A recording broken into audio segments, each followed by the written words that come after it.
বন্ধুরা, আরজিকর মেয়েটারা গুরুত্বপূর্ণ তথ্য নিয়ে এসেছি যে দ্বিতীয় সঞ্জয়কে কেন জামিন দিল না।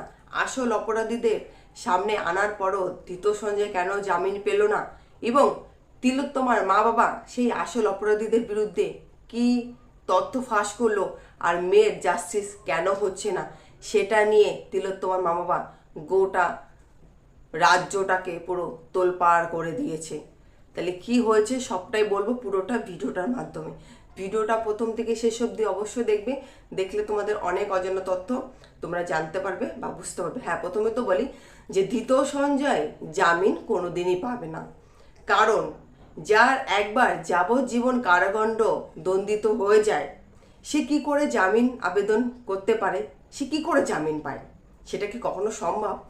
হ্যাঁ, যদি পেত, যদি প্রথম থেকে যদি সঞ্জয় সবটাই স্বীকার করত, যদি প্রথম থেকে যদি সমস্ত সত্যটা প্রকাশ্যে আনতো বা সমস্ত দোষ যদি নিজের ঘাড়ে না নিত, তাহলে হয়তো কিছুটা সম্ভব ছিল।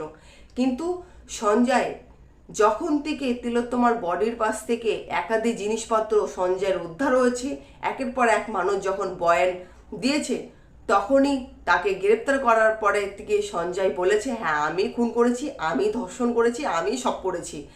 যে নিজের মুখে সমস্তটা স্বীকার করে, তারপরে যে একাধিক মানুষ যে ভিডিও ফুটেজগুলো দেখিয়েছিল, শম্পা দাস কিন্তু অপরাধীদের বিরুদ্ধে ভিডিও ফুটেজ দেখিয়েছিল, তাদের নাম পর্যন্ত বলেছিল সিবিআই কাছে, কিন্তু কোনো লাভ হয়নি। মানে আসল অপরাধীরা যতই সামনে নাম বলুক না কেন, সেগুলো প্রমাণ হবে না যে তারা সত্যি আসল অপরাধী, কারণ এই আসল অপরাধী তো এই রাজ্য সরকার ঢেকে রেখেছে তাদের আঁচলের তলে। এই অপরাধীদের, এই তিলোত্তমা ধর্ষণ খুনে এই অপরাধীদের কোনোদিন শাস্তি হবে না, শুধু শাস্তি পাবে শুধু সঞ্জয়। কারণ সঞ্জয় সমস্তটা নিজের মুখেই স্বীকার করেছিল যে আমি সমস্তটাই দোষ করেছি, যা করেছি আমি করেছি, এর সঙ্গে আর কেউ যুক্ত নয়।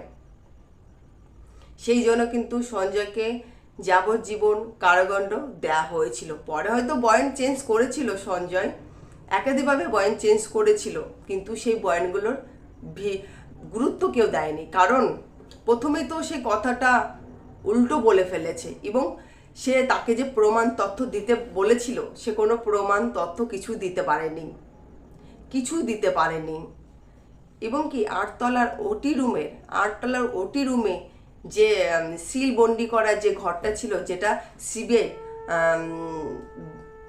খুলেছিল, সেখানে কিন্তু কিছু মানুষের রক্ত পাওয়া গেছিল, মানে ব্লাড পাওয়া গেছিল। সেই ব্লাড টেস্ট করে দেখা গেছিল সে তিলোত্তমার ব্লাডের সঙ্গে মিশে যাচ্ছিল, মানে তিলোত্তমার সঙ্গে যে নোংরা কাজগুলো করেছিল তাদের ব্লাডের সঙ্গে এই ব্লাডগুলো মিশে যাচ্ছিল, মানে ডিএনএ টেস্ট করার পরে সবই মিলে গেছিল। তার সত্ত্বেও বেরিয়ে এসেছিল এক মহিলার নাম, তাও কিন্তু অপরাধীরা সামনে এসে আড়াল হয়ে গেছে। সঞ্জয় একাধিক অপরাধীদের নাম বলেছে, এখনো বলছে, এখনো কিন্তু কোর্টে গিয়ে সঞ্জয় বলেছে যে এত লোক এর সঙ্গে জড়িত ছিল, এখনো কিন্তু কেউ বিশ্বাস করেনি। সেই জন্য কিন্তু সঞ্জয়কে কিন্তু জামিন দেওয়া হয়নি, সেই জন্য সঞ্জয়কে জামিন দেওয়া হলো না। আর এইটা নিয়ে কিন্তু এবার তিলোত্তমার মা মুখ খুললেন, তিনি বললেন যে সঞ্জয় কি করে জামিন পাবে, কারণ আসল অপরাধীরা তো চারিপাশ দিয়ে ঘুরে বেড়াচ্ছে, সবাই তো বিকৃত হয়ে গেছে।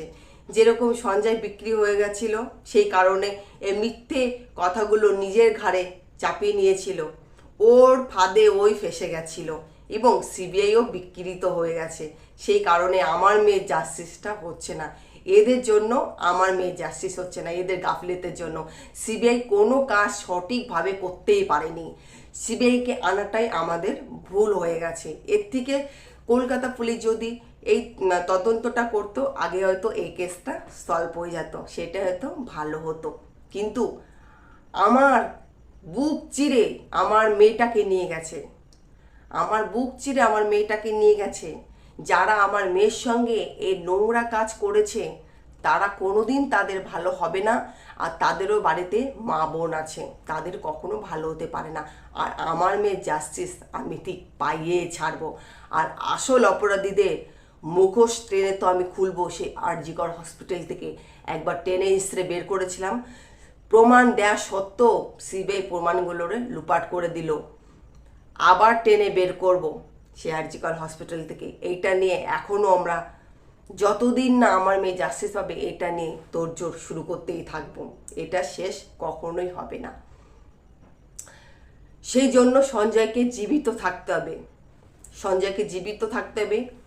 আর সন্দীপ ঘোষ, অভিজিৎ মণ্ডল এদেরও জামিন কখনো দিনই হবে না, কারণ এরাই সমান দোষী, এরাই হচ্ছে আসল দোষী। এদের জন্যই আমার মেয়ে আজকে পৃথিবীর থেকে চলে গেছে। রাজ্য সরকার দোষী। রাজ্য সরকার কেন এই আসল অপরাধী ঢেকে রেখেছে? আসল দোষী এই রাজ্য সরকার। রাজ্য সরকারের জন্য আমার মেয়ে এত বড় ক্ষতি হয়েছে, কারণ তারা যে দুর্নীতিটা করতো সেটা আমার মেয়ে জেনে গেছিলো, সেই কারণে আমার মেয়েটাকে এই পৃথিবীর থেকে সরিয়ে দিল এই রাজ্য সরকার, এই সন্দীপ ঘোষ। তাহলে আজকের ভিডিওটা এই পর্যন্ত। ভিডিওটা যদি ভালো লেগে থাকে অবশ্যই চ্যানেলটাকে সাবস্ক্রাইব করে আমার ভিডিওটা একটা লাইক করে আমার পাশে থাকবে। আর সবাই একসঙ্গে বলবেন উই ওয়ান্ট জাস্টিস, আমরা তোমার বিচার চাই। আর এই তথ্যগুলো শুনেছি সেটাই তোমাদের সামনে একটু তুলে ধরার চেষ্টা করেছি।